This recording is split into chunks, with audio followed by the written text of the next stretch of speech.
ನಗರ ಪ್ರದೇಶದಲ್ಲಿ ಒಂದು ಕಾಲದಲ್ಲಿ ಹಚ್ಚ ಹಸಿರಿನ ವಾತಾವರಣ ಇತ್ತು. ಒಮ್ಮೊಮ್ಮೆ ಬೇಸಿಗೆಯೂ ಕೂಡ ಚಳಿಗಾಲದಂತೆ ಭಾಸವಾಗುತ್ತಿತ್ತು. ಜೊತೆಗೆ ಸಿನಿಮಾ ಹಾಲ್, ಪಾರ್ಕ್, ದೇವಸ್ಥಾನ, ಶಾಲೆ, ಆಟದ ಮೈದಾನ ಎಲ್ಲವೂ ಇದ್ದು ನಗರ ತುಂಬಾ ಶುದ್ಧವಾಗಿತ್ತು. ಆದ್ರೆ ಒಂದು ಸಮಸ್ಯೆ ಮಾತ್ರ ದಿನದಿಂದ ದಿನಕ್ಕೆ ಹೆಚ್ಚಾಗುತ್ತಿತ್ತು. ಅದುವೇ ನಗರದ ಕಸದ ಸಮಸ್ಯೆ. ನಗರದ ಜನರು ಎಲ್ಲಾ ಕಸವನ್ನು ಒಂದೇ ಜಾಗದಲ್ಲಿ ಹಾಕುತ್ತಿದ್ದರು.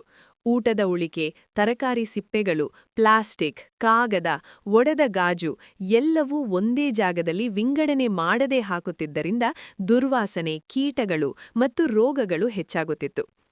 ಆ ನಗರದ ಒಂದು ಬಡಾವಣೆಯಲ್ಲಿ ಚಿಕ್ಕ ಹುಡುಗಿ ನಂದಿನಿ ಇದ್ದಳು. ಅವಳು ತುಂಬಾ ಚುರುಕು ಮತ್ತು ಪರಿಸರ ಪ್ರಿಯಳು.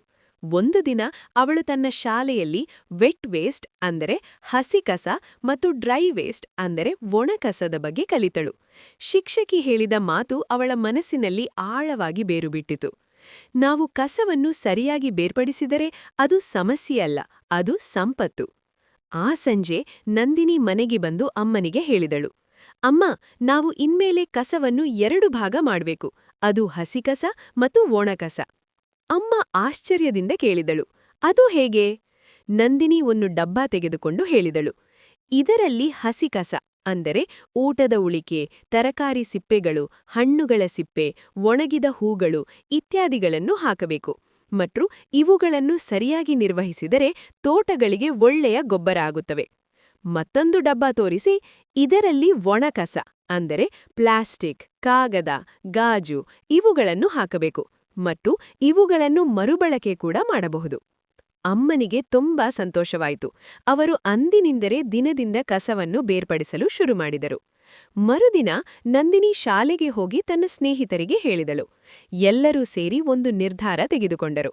ನಮ್ಮ ನಗರ ನಮ್ಮ ಜವಾಬ್ದಾರಿ, ನಮ್ಮ ನಗರವನ್ನು ಶುದ್ಧವಾಗಿಟ್ಟುಕೊಳ್ಳಬೇಕು ಎಂದು ತೀರ್ಮಾನಿಸಿ ಅವರು ಮನೆ ಮನೆಗೆ ಹೋಗಿ ಜನರಿಗೆ ತಿಳಿಸಿದರು. ಮನೆಯಲ್ಲಿ ಇನ್ಮುಂದೆ 2 ಕಸದ ಡಬ್ಬಗಳನ್ನು ಇಡಿ, ಒಂದು ಹಸಿ ಕಸಕ್ಕೆ, ಇನ್ನೊಂದು ಒಣ ಕಸಕ್ಕೆ. ಮೊದಲಿಗೆ ಕೆಲವರು ಗಮನ ಕೊಡಲಿಲ್ಲ, ಆದರೆ ಮಕ್ಕಳು ಛಲ ಬಿಡಲಿಲ್ಲ. ಮತ್ತೆ ಮತ್ತೆ ಮನೆಗಳಿಗೆ ತೆರಳಿ ಜಾಗೃತಿ ಮೂಡಿಸಿದರು.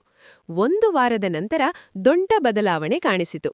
ಎಲ್ಲರೂ ಮನೆಗಳಲ್ಲಿ ಕಸವನ್ನು ಬೇರ್ಪಡಿಸುವ ಕಾರ್ಯಕ್ಕೆ ಕೈಜೋಡಿಸಿದರು. ಒಂದು ಭಾಗದಲ್ಲಿ ಹಸಿ ಕಸದಿಂದ ಗೊಬ್ಬರ ಕೂಡ ತಯಾರಿಸಲು ಶುರು ಮಾಡಿದರು.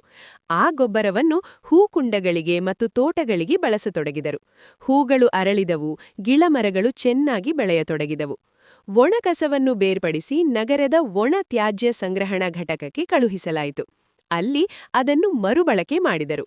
ಪ್ಲಾಸ್ಟಿಕ್ ಮತ್ತೆ ಹೊಸ ವಸ್ತುಗಳಾಗಿ ಬದಲಾಯಿತು. ಒಂದು ದಿನ ನಂದಿನಿ ವಾಸಿಸುವ ಬಡಾವಣೆಗೆ ಸರ್ಕಾರಿ ಅಧಿಕಾರಿಗಳು ಬಂದರು. ಅವರು ಬಡಾವಣೆಯ ಮನೆಗಳಲ್ಲಿ ನಡೆದ ಈ ಬದಲಾವಣೆಯನ್ನು ನೋಡಿ ಆಶ್ಚರ್ಯಪಟ್ಟರು. ಇದು ಹೇಗೆ ಸಾಧ್ಯವಾಯಿತು? ಅವರು ಕೇಳಿದರು. ಅಲ್ಲಿದ್ದವರು ಒಂದೇ ಮಾತಿನಲ್ಲಿ ಹೇಳಿದರು, ಇದು ನಮ್ಮ ಚಿಕ್ಕ ನಂದಿನಿ ಮತ್ತು ಅವಳ ಸ್ನೇಹಿತರ ಕೆಲಸ. ಅಧಿಕಾರಿಗಳು ನಂದಿನಿ ಮತ್ತು ಅವಳ ಸ್ನೇಹಿತರಿಗೆ ಪ್ರಶಂಸೆಯನ್ನು ವ್ಯಕ್ತಪಡಿಸಿ ಪ್ರಶಸ್ತಿಗೆ ಶಿಫಾರಸು ಮಾಡುವುದಾಗಿ ಹೇಳಿದರು. ನೀವೆಲ್ಲರೂ ಸೇರಿ ಒಂದು ದೊಡ್ಡ ಉದಾಹರಣೆಯನ್ನೇ ನಿರ್ಮಿಸಿದ್ದೀರಿ. ಕಸವನ್ನು ಸರಿಯಾಗಿ ಬೇರ್ಪಡಿಸಿದರೆ ನಮ್ಮ ಭವಿಷ್ಯ ಹಸಿರಾಗುತ್ತದೆ. ನಂದಿನಿ ಮುದ್ದಾಗಿ ನಕ್ಕಳು. ಆ ದಿನದಿಂದ ಆ ಬಡಾವಣೆಯು ಒಂದು ಮಾದರಿ ಬಡಾವಣೆಯಾಗಿ ಪ್ರಸಿದ್ಧಿಯಾಯಿತು.